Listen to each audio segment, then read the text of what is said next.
What if the foods we put in our mouth could positively influence the struggles related to depression, anxiety, PTSD, and mental health in general? And what if you discovered this connection wasn't simply something that fell under the general eat right and exercise guidance, but rather that the science was clearly demonstrating a measurable impact? Welcome to the latest episode of the Catalyst Health, Wellness, and Performance Coaching Podcast. I'm your host, Dr. Bradford Cooper of the Catalyst Coaching Institute, and today's guest, Dr. Christopher Lowry, is likely to have you sprinting for the produce aisle. Dr. Lowry is an associate professor of integrative physiology at the University of Colorado. His research focuses on interventions for the prevention and treatment of disorders, including the things that we mentioned, anxiety, depression, and PTSD, with an emphasis on the role of the microbiome-gut-brain axis in terms of stress resilience, health, and disease. One of our coaches, Yvette Morton, suggested him as a guest, and I am so glad she did. Speaking of coaches, if you're looking to pursue your MBHWC approved coaching certification in August, please do not wait. Our programs have all been filling up early, and this one will likely do the same. Details at catalystcoachinginstitute.com, or feel free, reach out to us with a note at results@catalystcoachinginstitute.com, and we'll set up a time to talk through all your questions and all the details related.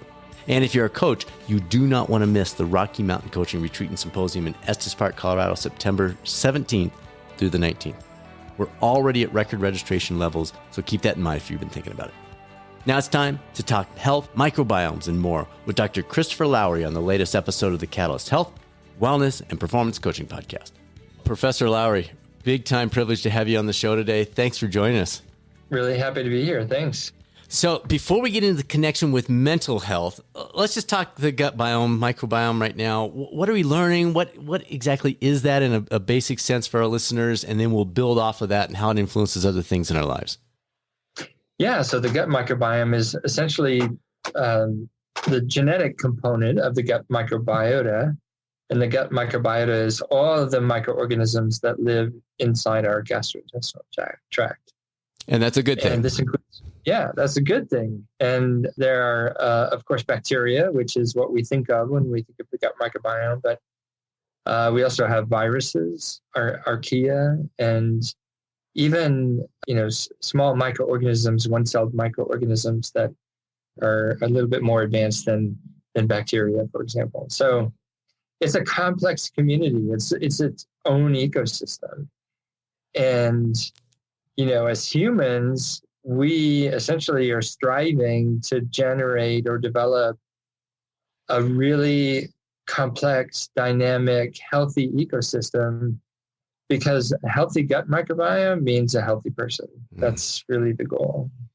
Now, some folks are listening going, wait a minute. So you're saying there's a bunch of little things in my stomach and I should be happy about that? I should be very happy. We as humans have co-evolved with these microorganisms for hundreds of millions of years as mammals. And we've, in a sense, we've almost farmed out certain responsibilities, physiological roles to these microorganisms. And if we didn't have these microorganisms, we would be very, very unhealthy. Interesting. They play a critical role in ensuring that our immune systems are functioning properly, that our physiology is functioning properly. And, later in this podcast, we'll think about the idea that it's also important for a healthy brain and for our mental health. Yeah. Excellent. All right. So I listened to your TED Talk. Folks, you need to pull this up. It's good stuff. You note that the standard measuring stick of fruits and vegetables, as we all know, is servings. It's like, are you getting your 5? Are you getting your 7? Are you getting your 9? But you say that doesn't tell the whole story. It's the variety that is as or more important than the actual number of servings. Talk us through why that matters in terms of the microbiome. Yeah. So, when we think about ecosystems, a diverse ecosystem is a healthy ecosystem. And, a standard analogy is comparing a monoculture of wheat in a wheat field to, say, an Amazonian rainforest. And, the Amazonian rainforest essentially is self-sustaining, right? I mean, we don't have to do anything to keep the rainforest alive. We just leave it alone. But with the monoculture of wheat, we have to use herbicides, pesticides, fungicides, all kinds of chemicals, maybe fertilizer, add water. We don't water wheat fields typically, but it needs help because it's not a healthy, self-sustaining ecosystem, and it needs these kind of manipulations to remain healthy. So what we're striving for is more like the Amazonian rainforest, as opposed to a monoculture of wheat that has to be chemically sustained to be able to survive. And so when it comes to fruits and vegetables, there's been a kind of a progression of nutrition, right? We used to think of nutrition as, okay, how much carbohydrate, how much fat, how much protein, protein are we consuming? And, that was our focus, right? But now, once you understand that the gut microbiome is a critical part of human health, that really changes the equation, because the gut microbiome doesn't really care about how much protein, carbohydrate, and protein you're consuming.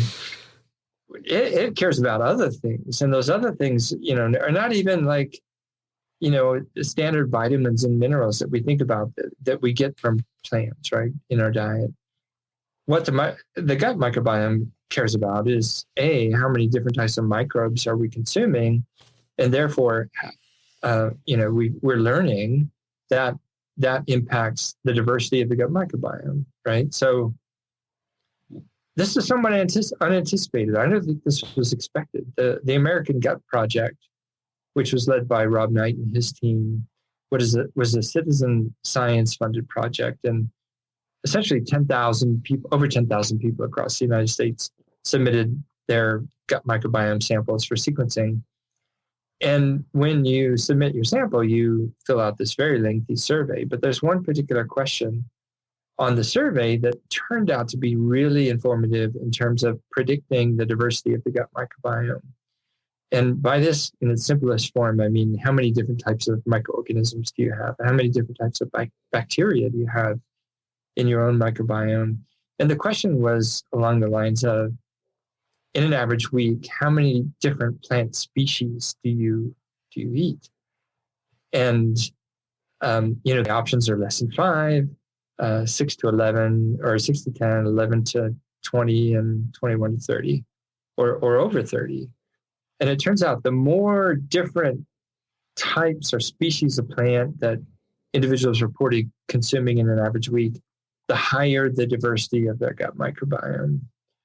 And as I said, that was kind of unexpected, but it turns out to be a very powerful predictor. And a recent paper that just came out this week showed that not only is it affecting the diversity of the number of different types of bacteria you have, but you can also look at the composition. In other words, what types of bacteria are present.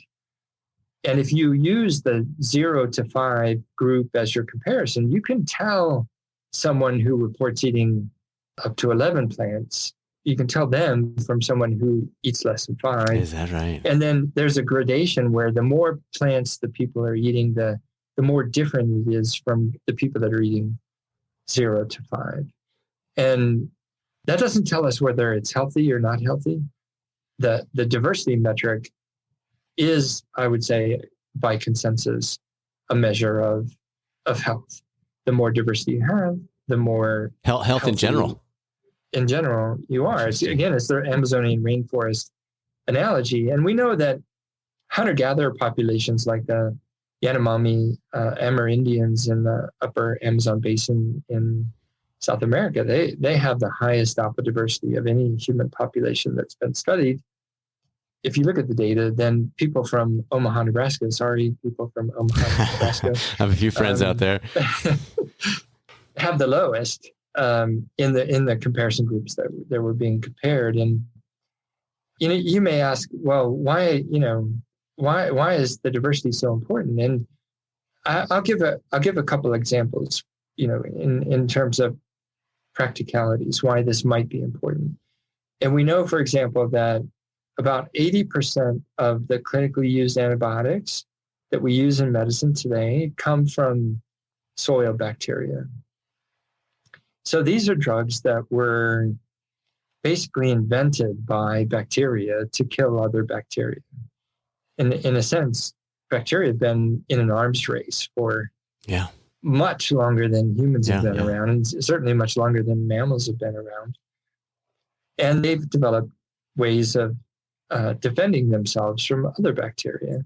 And we've capitalized on that by isolating these chemicals and using them as antibiotics. And so if you understand that and you realize that that's where antibiotics come from, that many of the bacteria in our microbiome can make these antibiotics. And the more different types of bacteria that you have, the more likely it is that you have a broad spectrum antibiotic profile that will keep pathogens from getting a foothold and taking over the ecosystem, right? Okay. And so that's just one example. I mean, we come up with many other kind of tangible examples of why it's important to have that diverse microbiome.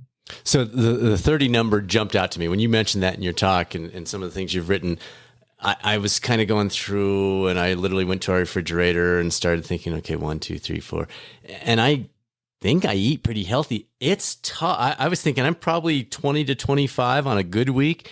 Any practical suggestions for folks that want to bump that up? I mean, there's some obvious ones, but can you walk us through the practical side of getting to 30? And I know 30 is not a magical number. It's just the way the survey was set up, but getting closer to that ultimate target that you've thrown out in some of your things. Yeah, I mean, you can cheat a little bit. And one thing I did, I found myself doing before the pandemic is I would go to a local grocery store that had like a salad bar type, setup where, they had all kinds of salad, ingredients. Yeah. Just all the whole spectrum.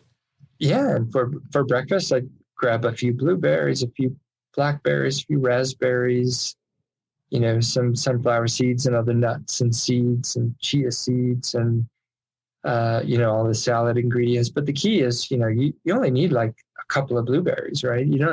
I think it's a different way of looking at nutrition, right? Where you're more of a hunter-gatherer, right? It's not like if you're a hunter-gatherer, in our ancient evolutionary past, you're gonna come across some, massive blueberry, farm, and you're like gonna pick 20 pounds of blueberries and just have a blueberry feast. No, you might find a few small wild blueberry plants, and it's seasonal, right? And so we just didn't have blueberry farms in our ancient evolutionary past. And so hunter-gatherers, they had little bits of the wild blueberries, and maybe the raspberries would come into season, and they'd have some of those, and they knew where to find the seeds and nuts, but they're not, not feasting on one product, right? To really have a meal, they're probably sampling small amounts of many different things. Well, I think that's a huge point. If you go to a salad bar like that, you can just have a couple of, a few of everything. Yeah. And then at the end, you have this nice big salad with, and, at times I would count over 50 different plant species. So, as we come out of the pandemic, that's one way to kind of become a hunter-gatherer again, right? And it's all fresh and it's put out daily, and not a lot of energy expenditure in that hunter-gatherer activity, but it's something that I think mimics what we as humans would have done throughout our evolution. And, of course, in the TED Talk, I talk about another way that you can kind of guarantee that you get 30 plants. Well, let's go and jump into that. That was one of my last questions, but let's jump into the 30 plant smoothie. Was that something you did on you did it for once a week, or does it last only a couple of days? What was your strategy with that? Oh, actually, let's not talk as if everybody's heard you. Basically, he gets 30 different varieties and he throws it into a smoothie, and I'll let you take it from there. Yeah. So, I mean, honestly, this was just something that I thought of when I saw the data, even before the data were published. It's like, as microbiome scientists, we're like, a really diverse microbiome is like the holy grail, right? It's like, gosh, that's what we all want. But how do you get that? How do you get that?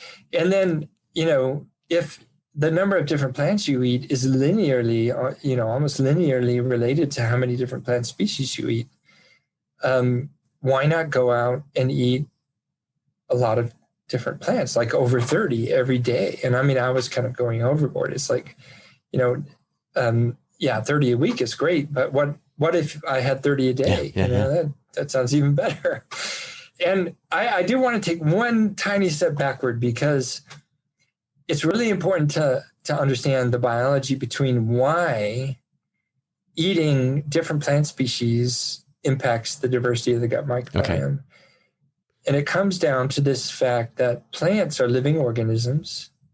They have their own microbiomes.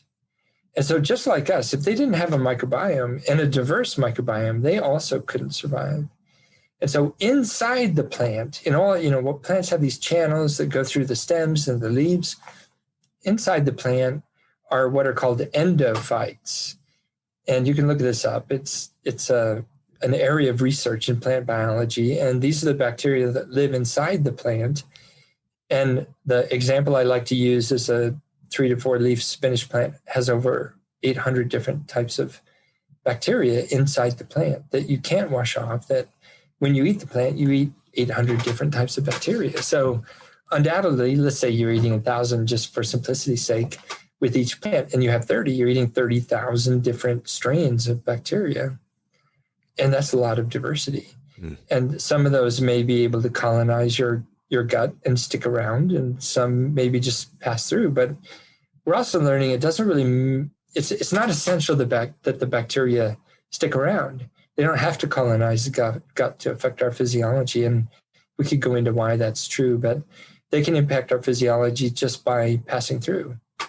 And so, these endophytes are important. And if we look at plants as not just a source of fiber, a source of, nutrients and vitamins and minerals, but also a source of bacteria, and that the more different types of plants you eat, the more bacteria, or the more different types of bacteria you consume, then that kind of becomes the objective. And then, without having access to a salad bar, it's really hard to, I'm not going to keep 30 different plants in my fridge, right? Because, you can't. It just doesn't last, yeah. It spoils, right? It doesn't last. And so you're either going to have the hunter-gatherer approach, where you go to the salad bar every day and you just pick a few of everything, or being like a modern urban American, I want something I can just pull out of the fridge, to be honest. And so I thought, well, I'm just going to go get 30 different plants and put it in a blender with six cups of water. And then I'm just going to put that in mason jars and put it in the fridge, and I'll have some every day. And I thought, when I first did that, I had never known anyone else to do that. So I was kind of experimenting on myself, really. But I put these, maybe 8-9 jars of 1 quart jars, mason jars, in the fridge, and went through the first jar. And, I take what might be the equivalent of 4 ice cubes worth. Okay. And put that in a bigger quart jar, and then squeeze some lemon or lime in it, for dinner, and then drink it like a shake. And I've come to love it, actually. I love the taste. So you're still doing it? Yeah, I still do it every day. I've got my last serving tonight of a batch that I think I made 2 months ago. Okay. So it lasts. This is something you're throwing in the freezer. That's surprise. That's what I was getting at, right? Is I was totally surprised, because I thought, after a week, surely I'm going to have to throw it out, right? But then a month goes by and it's fine. Just in your fridge. You know how when you open something that's gone off, it goes poof, like that? That generally doesn't happen. And I think the reason is because it's a living ecosystem, but a very complex ecosystem. And just like in our bodies, if you have a really complex ecosystem, there's no way that a single microorganism that can overtake and overcome all the other 30,000 microorganisms that are there and outcompete them for those resources. It's a similar principle. And so I think it just doesn't ferment, because there's no one organism that can really outcompete the others and proliferate in that environment. Well, I think just the concept probably brings to folks' attention that you're talking about minuscule pieces of each one, because he's making 7 to 20, 30 servings of this out of the 30 things with 6 cups of water.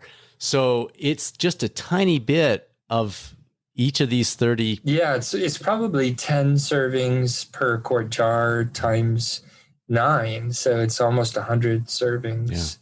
from one batch of 30 plants. And to me, that's like the perfect combination of getting the diversity, but I only have to make it once a month or once every 2 months, right? And so my effort, it's a lot of effort, don't get me wrong. But just a couple times a month though, tops. Yeah, once a month or once every 2 months. And then, every day you have this incredible diversity. And, you'll need to send me a picture of the refrigerator with the jar sitting in there. Yeah, I can That'd do be that. awesome. I can send you pictures of my next batch. That'd be perfect. Perfect. Let me turn the tables a little bit, and let's talk about an example of a situation where things go terribly wrong. Okay. Right. And the classic example in our modern environment is C. difficile infection or C. diff infection, right? Where you may know someone who's had C. diff infection. And essentially, this is a bacterium that really just takes over and outcompetes other bacteria and starts to create havoc and begins to destroy your own gut lining. And this is a terrible condition. And one of the biggest risk factors for getting a C. diff infection is having a series of antibiotic treatments.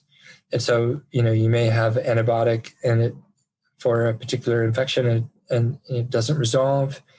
And so you have a second course of antibiotics and then maybe a third course of antibiotics. And by the third course, your gut microbiome has become so dysregulated and so diminished in its diversity that it's like C. diff comes along and they're like, hey, there's no competition. I'm going to make hay, right? It's like my turn. Right. And then you have this situation where one species, one strain totally dominates the environment. And what are people finding is the best treatment for C. difficile infection? A complete fecal microbiota transplant. So they essentially can take the fecal microbiome from a donor, a healthy donor, and then transplant that to the patient that has the infection.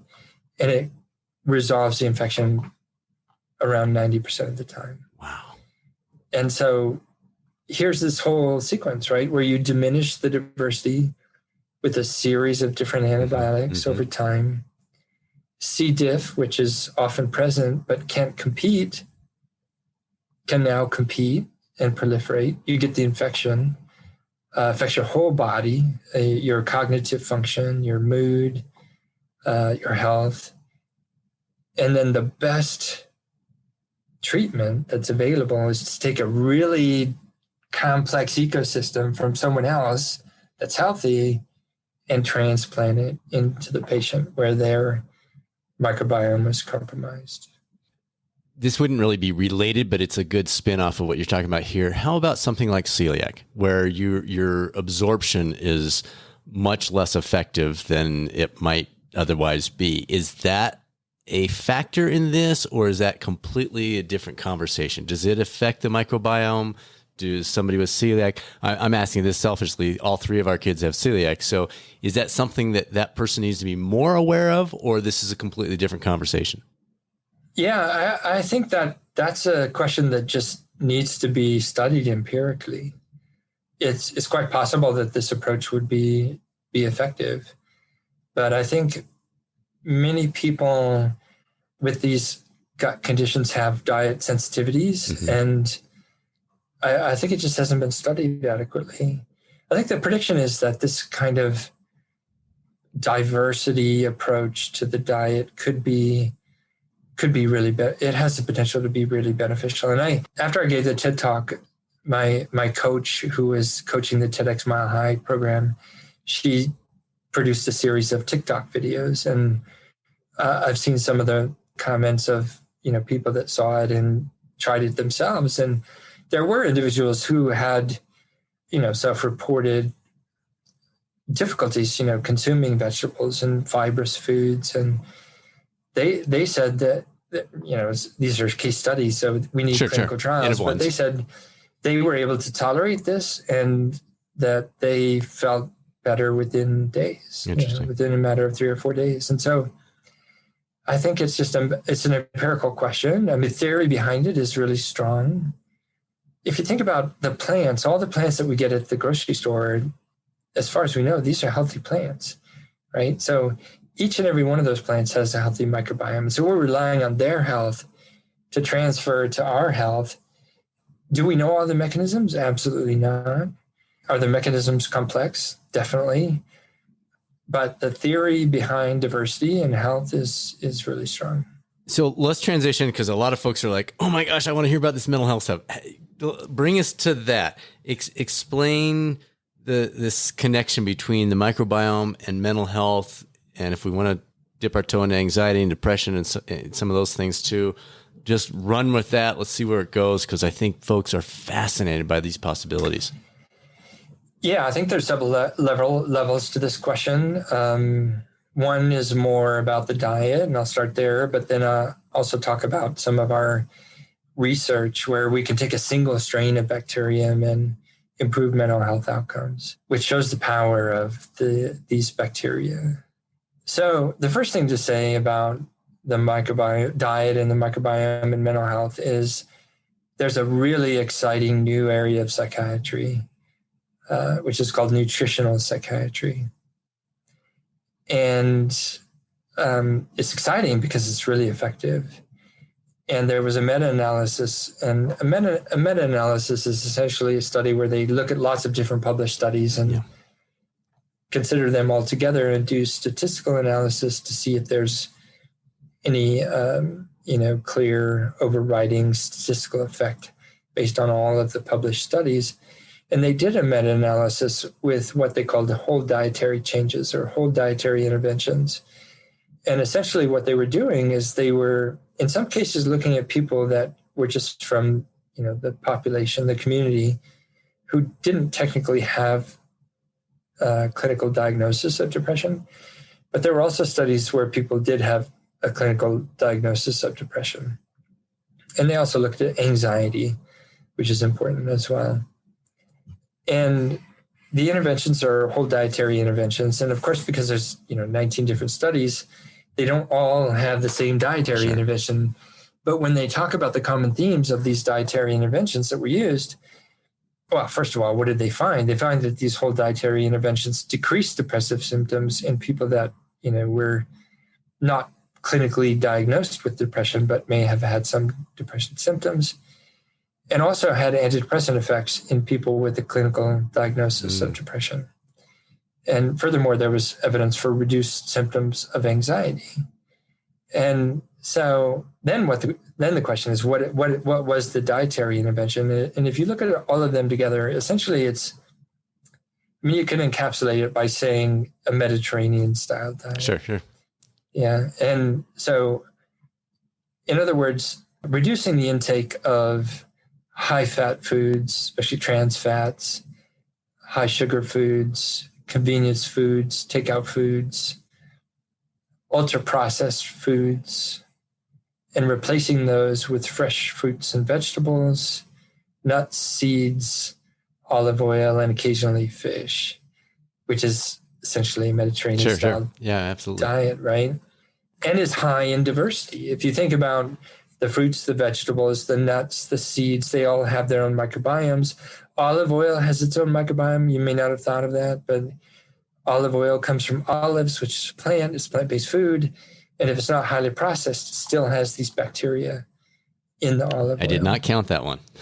Yeah, so count that one. 26. There you go. And spices, thyme, rosemary, basil, those all count. Those are plants. We can come back to the idea of whether the plant has to be alive or not, or whether the bacteria has to be alive or not. I would argue that it doesn't, and we have very good reasons for saying that. But that was the theme, and the point is that just changing the diet can have antidepressant effects. How great is that? I mean, huge. It's huge. It's so important to understand. It's hard to implement, right? Because we all like takeout foods. We all like, these convenience foods, high-fat foods, high sugar foods. And one thing that's not been answered, could you get your 30 plants a day and then still have the cherry pie, Right. and still be fine. And I would say probably you would. The reason that the nutritional, the whole dietary intervention is probably working is because of the diversity of the dietary intake. And if you're eating a lot of ultra processed foods, you're just not going to be hungry for 30 different plants, right? You're not going to eat those. Right. And so what we haven't answered yet is if you like a little bit of ultra processed foods but you still get your 30 plants a day, can that offset the negative elements? And there's a paper that I thought was really funny when I saw it, and I have no idea why they did this study, but I think it illustrates a principle, and that's why I'm bringing it up. And basically they found that if you eat a hamburger, you have an inflammatory response. And we haven't really talked about inflammation, but inflammation is really important here. And that's really the focus of my work in the context of the relationship between diet and, our gut microbiome and mental health is something called inflammation. And so they show that the hamburger induces an inflammatory response. And, we don't know all the mechanisms involved, but part of that is because hamburger contains certain types of fats that we know are inflammatory and induce inflammation. But what they showed is if you put a slice of avocado on your hamburger, then you don't have an inflammatory response to the hamburger. No way. Yeah. So It's like, it's not one slice. Literally, it's not a zero-sum game, right? It's not like you ruined it with a hamburger. 50% of this, 50% of that. Right. It's like the avocado can trump the hamburger. Wow. Right. And that's really cool, right? If you have the avocado, then you eliminate the negative consequences of the hamburger, right? And so I bring up that question about, can we offset eating our cherry pie with having 30 plant cocktail? I think it's a real possibility, right? That we can kind of have our cake and eat it too, right? Where as long as we get that diversity and we think if that really is king and that trumps everything else, then you can maintain health by making sure you have that every day. Right? So you made a comment in your TED Talk about it changed your life, or it was a life-changing step or something like that with this 30 per day drink. Now, you were most likely, I don't know you specifically, but most likely you were relatively healthy before that. And so this was one big step up. Yeah. Was that an overstatement for the purpose of TED Talk? What types of things did you notice that literally changed your life coming from being pretty healthy prior to this? Yeah. So a few things, it wasn't just for the TED Talk. I did notice what I think are really significant changes relatively quickly. And context is important here as well. So I'm getting a bit older. And as you age, as all of us age, there's a process called inflammaging, where as we get older, we become more and more prone to inflammation. And we become more and more prone to inflammatory conditions. And, classic example is cardiovascular disease, right? We don't have cardiovascular disease when we're 20 and uber healthy. And so when I was younger, I did triathlons and track and was very athletic and was very, very healthy, eating my Wyoming diet of meat and 2 veg, growing up in a Wyoming family. But as I get older, I noticed that I become more sensitive to things like excessive carbohydrates during the day. I just get drowsy. It's like, oh my gosh, my brain kind of shuts off, and really undesirable, for someone who relies on, my job as a university professor is really based on cognitive functioning, right? If my brain's not working, I'm I can't do my job. Right. And so anything that impairs that functioning, I view as a negative thing.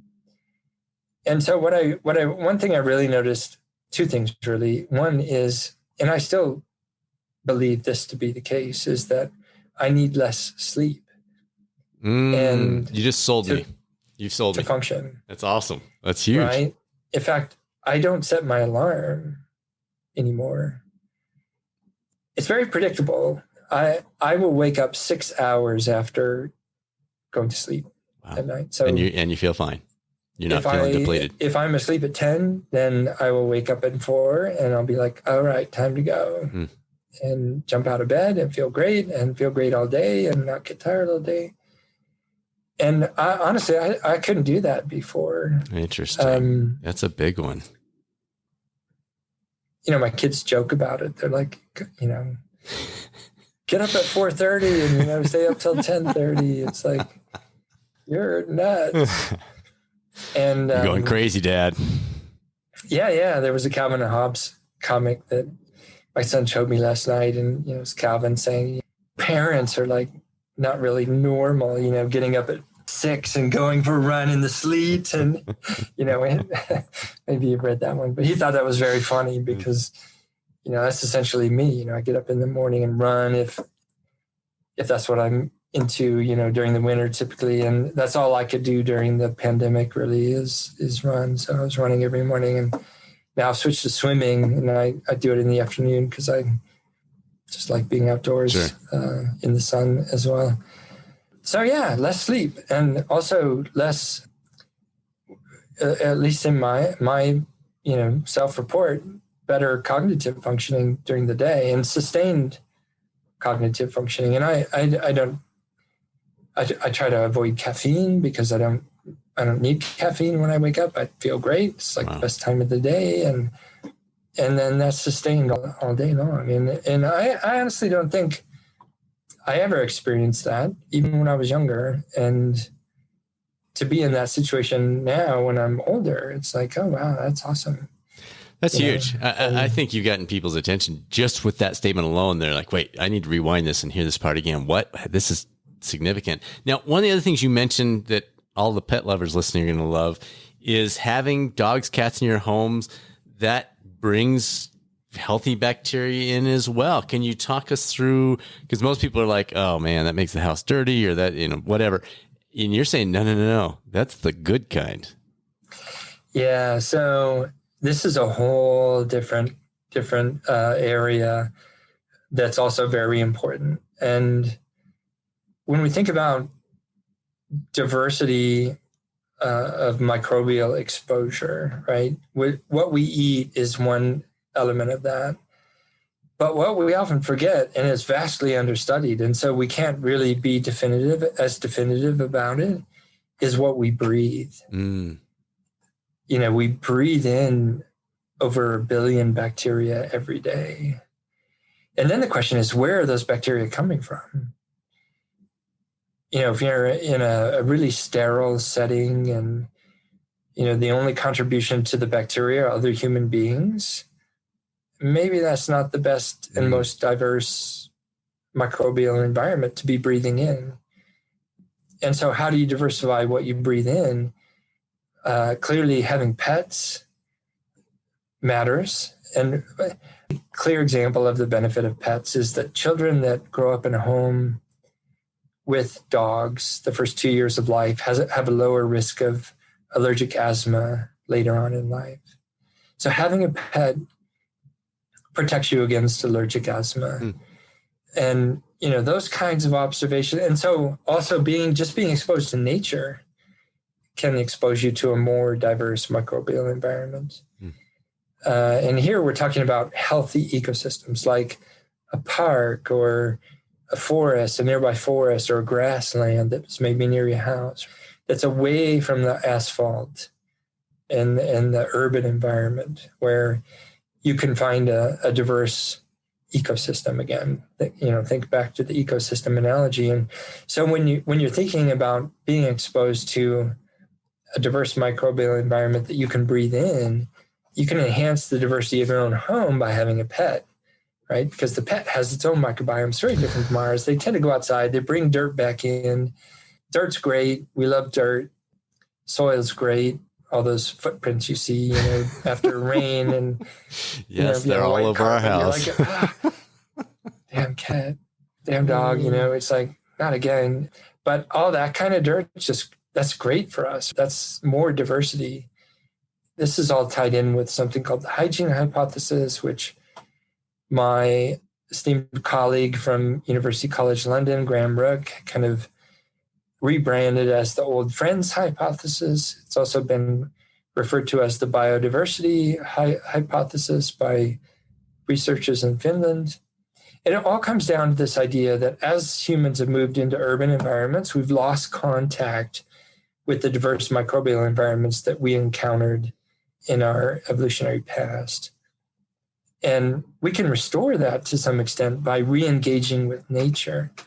Finland developed a program with this basic understanding that was run from 2008 to 2018. It was called the Finnish Allergy Program, 2008 to 2018. And essentially, they decided that they were going to implement a program over 10 years to try to reduce the incidence of allergy and the economic cost of allergy to the country, and improve the quality of life of their citizens by introducing this concept of healthy allergy. And as opposed to avoiding exposure to the nature, sterile, natural environment and different foods and dogs and cats and all these sources of incredible diversity, instead of avoiding that and isolating yourself, creating this idea of healthy allergy, meaning, yes, you have an allergy, but that doesn't mean you can't go out and enjoy life, right? And engage with your environment in a way that is going to enhance the diversity of your microbiome. And you know what? It worked. The program worked on a national level. Wow. To reduce the incidence and the cost of allergies at all ages. We're not just talking infants, 2-year-olds. Like, this was influencing a 30-year-old, a 50-year-old, etc. A lifespan. Interesting. Lifespan project. Huh. And that approach worked. And a big part of that was nature's step, getting re-engaging with nature. And the Finns have done a fantastic job of exploring these ideas. And these are very difficult ideas to study. Talk about variables. Oh, yeah, exactly. And so just to take a step back, the last 20 years of my research have been studied on one strain of a bacterium isolated from the soil. Wow. Right? One strain and 20 years of research. And we published a study in 2007 when I was still at the University of Bristol in the United Kingdom. We had basically immunized mice with this bacterium. And then we wanted to know, how do the lungs, and initially we put the bacterium into the lungs because it's in the soil, you breathe it in, and that's how we get exposed. Okay. And when we did that, we saw that in the brain, it activated a very small group of serotonin neurons in the brain. And very strongly, what captured our imagination was those were the serotonin neurons, because we were like serotoninologists and we knew a lot about serotonin. Those were the neurons that we thought were antidepressant serotonin neurons. They projected areas of the brain like the hippocampus, involved in cognitive function, anxiety and fear, and also the prefrontal cortex involved in affective and cognitive function. And so we predicted, well, surely we should also be able to document antidepressant-like behavioral effects. And so we did experiments to test that, and that's what we found. So just exposing the mice to these bacteria had these antidepressant behavioral effects, had neurochemical effects that we were able to measure. There were neurochemical changes in the cortex that were identical to what you would see if you got an antidepressant drug. And then we published that in 2007. And, that was kind of before the whole gut microbiome explosion, right? And we had a press release, and it happened to be on April Fool's Day, the press release. And, so people are calling and like, is this an April Fool's joke? You inject a bacterium, you get antidepressant effects and, activate serotonin neurons in the brain. And we're like, no, it's not an April Fool's joke. And the next day, I think I had 14 live radio interviews, BBC Ireland and BBC UK, and went to the Bristol studios, the BBC studios. And The Guardian, had a piece, and The Economist ended up having a piece called, Good Bacteria, Bad Bacteria. And so it really captured the public imagination, and within months there were like 500,000 hits on Google. This idea that bacteria could be antidepressant, especially bacteria from the soil. And And, then people are thinking, what about gardening? What about mountain biking? What about hiking? Yeah. And being outdoors. And we're like, well, theoretically, yes, that should work. We don't know, but we don't know. And we haven't makes done sense. that experiment. But now they have. Right. It's like the researchers in Finland have, and they just published. I just think this is such a monumental study and a milestone in our understanding of this particular question of, can you engage with complex environmental ecosystems, nature, and improve outcomes? And what they did was very clever. They brought basically the forest floor. Real quick, who was the lead author on this one? Do you know off the top of your head? Yeah, Aki Sinkkanen is the senior author. Can you spell it? Sinkkanen, I think it's Sinkkonen, but that might be slightly off. I've met him. He's just he's top-notch researcher. They have an amazing team. And this was the human study. So they brought essentially a healthy forest floor into a daycare center. Wow. My kids' daycare center had this like big outdoor area with, dirt. Sure. A few trees. We helped plant a tree there one day. But they just brought this forest floor in, and they encouraged the kids to play with it and, handle it, and over a period of a month. And, the control was a daycare center that didn't have this intervention, just had the normal outdoor play area. And they found that just being exposed to this forest floor material that was kind of trucked in altered the microbiome of the children. Wow. And most importantly, when they were able to take a blood sample from the children, and my kids hate needles, so I don't know how they did this, but they got a blood sample from the children, and they measured these immune molecules that we know are really critical for keeping inflammation under control. And they're called interleukin 10, and the exact molecules aren't important, but one's interleukin 10 and the other is TGF beta, transforming growth factor beta. And we knew, and to show how all this ties in together, we knew that the bacterium that I studied, which I haven't even mentioned its name, is called Mycobacterium vaccae. We knew that Mycobacterium vaccae can prevent allergic airway inflammation in mouse models. And we knew that protection from inflammation depends on those same two molecules, interleukin 10 and TGF beta. So we knew that the soil bacterium could increase interleukin 10, increase TGF beta, and it could prevent allergic airway inflammation in models of allergic asthma. Wow. And now in children, they bring in this forest floor, which has lots of soil, right? Soil bacteria. Kids play with it. And then after a month, they have more TGF beta and interleukin 10 in their blood. And it's like, wow, it really does work. Wow. And if you have more IL-10, you have more TGF beta, you have more protection from allergic airway inflammation, allergic asthma, and we think psychiatric disorders later on in life. And so why do I say that? It's because it's becoming very clear that inflammation is a risk factor, not just for what we typically consider to be inflammatory conditions like allergic asthma, cardiovascular disease, type 1 diabetes, Crohn's disease, inflammatory bowel disease, ulcerative colitis, etc., but also psychiatric disorders. And this became clear early on with depression. And that's very well established. You can actually cause depression by giving one of these inflammatory immune molecules to humans. And then the patients become depressed after getting the treatment. Wow. And so we've known that for a long time with depression, and now it's clear with PTSD, post-traumatic stress disorder.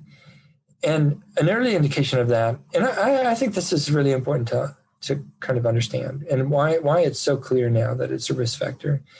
There was a study of 2,600 U.S. Marines, and they took blood samples at boot camp, and they measured this biomarker of inflammation, which is called C-reactive protein, or CRP.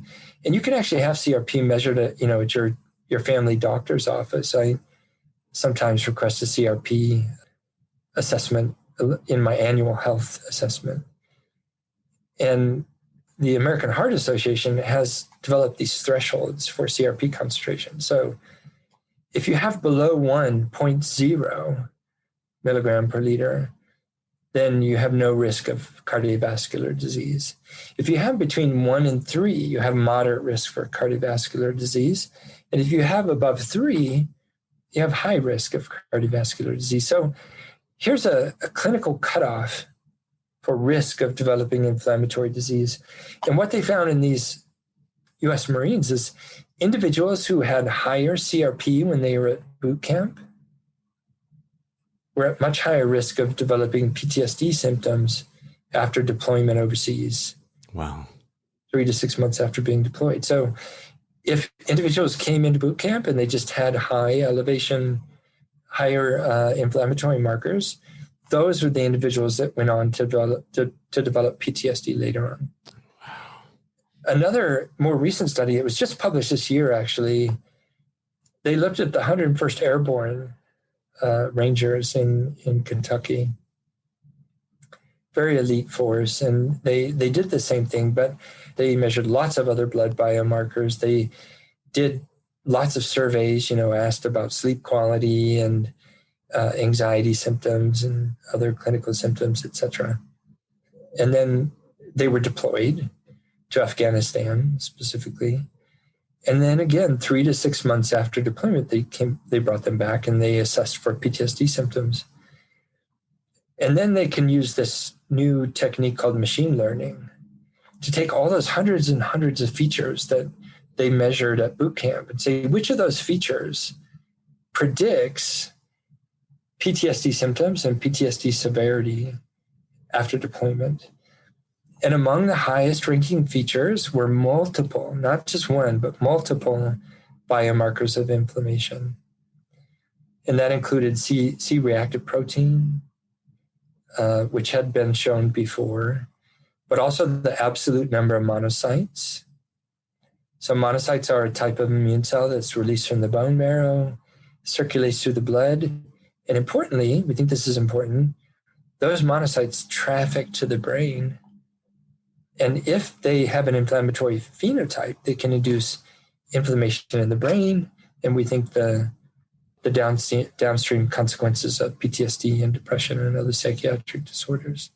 So the more these monocytes, absolute numbers, were able to predict who went on to develop PTSD. And the final, there were more markers. Another one was eicosanoids, which are inflammatory lipids. And so you can see that, it's not one inflammatory right. It's the marker. diversity you've been talking about. The diversity of inflammatory markers or, diverse inflammatory processes. And that's why the microbiome is such a good target, right? Because we can give someone a COX-2 inhibitor, right? This is a drug that will block the enzyme that produces these inflammatory lipids, the eicosanoids, right? It's a very good anti-inflammatory drug, but it's not preventing the increase in interleukin-1 beta and the increase in TNF-alpha and the increase in these monocytes and these inflammatory monocytes and all of their products. So inflammation is a very complex cellular mediated process.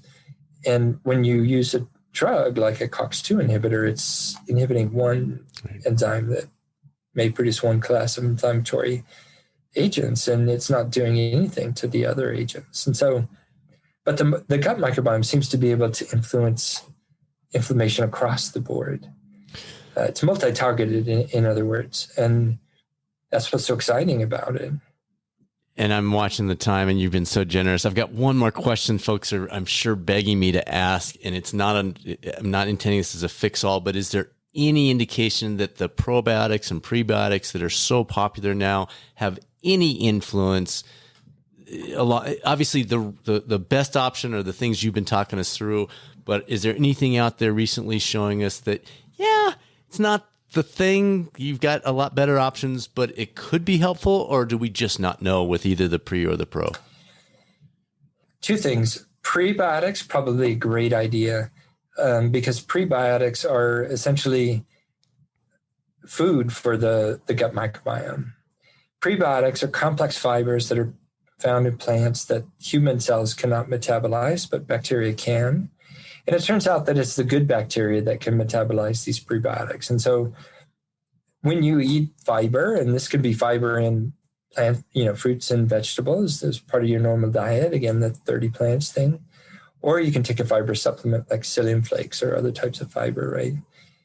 That can be used as food for the bacteria. And then you can allow expansion of these bacteria that have beneficial effects. So that's kind of still a broad spectrum approach. When you get to the single probiotic, it's much more targeted. And here it may be that probiotics may be more effective in individuals that we already know have elevated inflammation, right? So we actually conducted a clinical trial in U.S. veterans with a diagnosis of post-traumatic stress disorder. And this was done together with Lisa Brenner at the VA in Denver and her team. We used a particular probiotic that we knew had anti-inflammatory effects. And there was evidence that it also had immunoregulatory effects, which can be beneficial. And we, again, looked at CRP because we know that CRP is this risk factor. And what we found is when we gave the probiotic for 8 weeks, we compared CRP at the beginning of the trial with CRP at the end of the trial.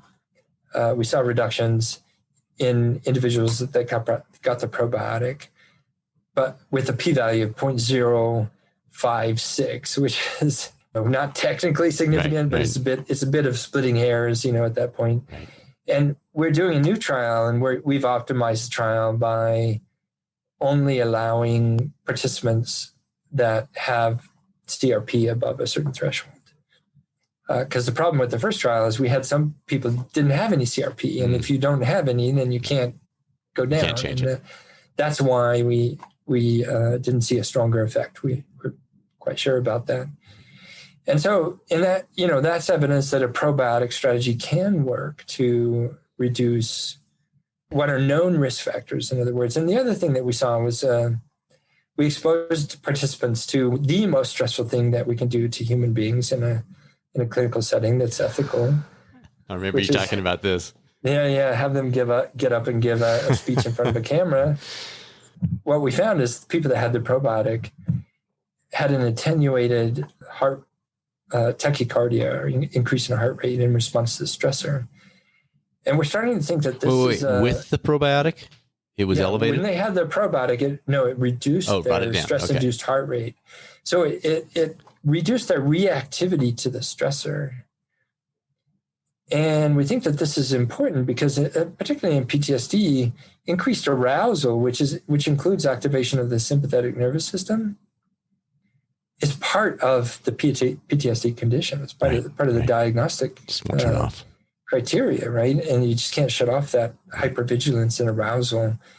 And the probiotics seem to shut that off. Interesting. At least as measured by the stress-induced heart rate, increase in heart rate.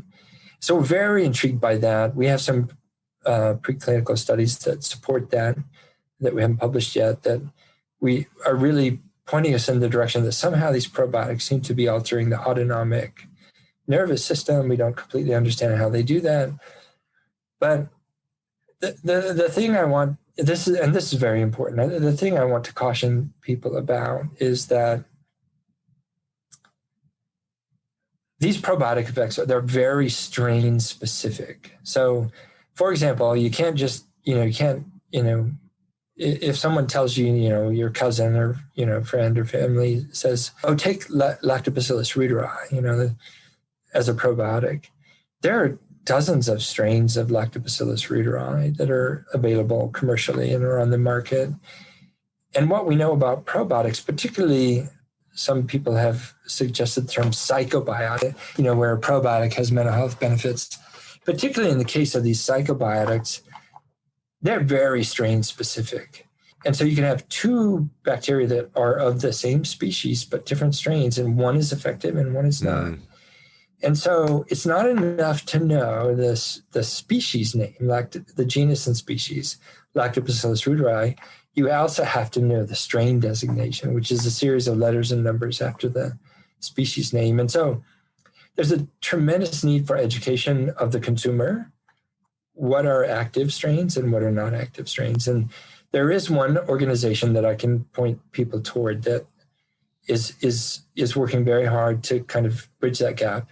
I think if you just type in probiotic guide, you'll find it online. And what they've done is they have a section for children and they have a section for adults. And they have a series of clinical conditions like diarrhea, constipation. That makes it specific versus just a generic, mood, these have billions of different, okay, good. Mood or affect. And they have 3 levels of evidence, 1, 2, and 3. Like how good is the evidence for this probiotic, for this condition? Interesting. They have 1 listed for mood and affect. Okay. That's based on the fact that there have been multiple clinical trials with that combination with positive outcomes in studies that were unbiased and where they identified the strains of the probiotics that are being used. Okay. And they also identified the commercial products. And so that's important for the consumer, because you might buy a probiotic that is just a probiotic, right? It's just a probiotic in some kind of oil or, inert substance.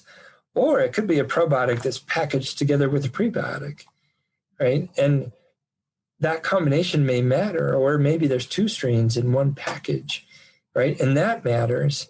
So that site will help them determine, that's the one I need to use for me. This particular product, which you can buy at your favorite supplier, that product has evidence for being effective. And I think that's the level of scrutiny that's required for the probiotics. And I think there needs to be an awareness that those things matter. The company that makes it matters, because you can grow these bacteria in a multitude of different ways, right? With different culture media and different fatty acid substrates in the culture media. And these things matter. And, what we're looking for is evidence that they work, right? And you can only develop that evidence through clinical trials in humans. And that's what this group is trying to do. And I also have to say, I bought some probiotics online that you can only buy online. And, we've done testing and they just don't contain what they say they contain. Interesting. And so I'd be very cautious. My advice to the consumer, be very cautious if you have a product and they don't list the strain designation. Okay. Right. If they say, it contains this bacterium. And your first question billions and billions of them. Billions and billions, but your first question should be, which strain? I need to know the strain. And if they don't tell you the strain, then frankly, I wouldn't believe it. Because if you don't know the strain, you don't know the product. You know the strain. If you don't know the strain, you don't know what's in the package. Professor Lowry, this is fantastic. You had so much for us. Thanks for doing this. Really appreciate it. Keep it up. How can people follow you if they want to keep track of what you're doing? I have an account on Twitter, C.A. Lowry, Ph.D. Perfect. And we'll provide a link to that as well. And then the TED Talk is a great place to start. Excellent. Stay in touch. Sounds good. Feel free to contact me directly. I mean, I try to answer. No, you did great. You were great with us. No, I really appreciate it. Thanks for sharing everything. Great stuff. Thank you. Oh, that's fascinating, isn't it? I am definitely going to be expanding my produce plants going forward. And our 2 Australian shepherds, well, they're going to be very glad they got the thumbs up for the way they improve our health by hanging out inside. Thanks for tuning in to the #1 podcast for health and wellness coaching. And thanks for sharing the podcast with friends. That makes more of a difference than you know. And we really, really appreciate it. This is our 176th episode, and each one involves about 7 hours of work. So sometimes, frankly, I question investing that much time. But when someone tells us it was recommended to them, that definitely brings a smile and makes it worth it. Next week's episode features our most popular guest of all time. Yes, the #1 downloaded episode of our 177 episodes through that one. You're welcome to take a guess, but right or wrong, you will absolutely love this hidden gem. Now it's time to be a catalyst on this journey of life. The chance to make a positive difference in the world while simultaneously improving our own lives. That is exactly what a catalyst does. This is Dr. Bradford Cooper of the Catalyst Coaching Institute. Make it a great rest of your week, and I'll speak with you soon on the next episode of the Catalyst Health, Wellness, and Performance Coaching Podcast, or maybe on YouTube's coaching channel.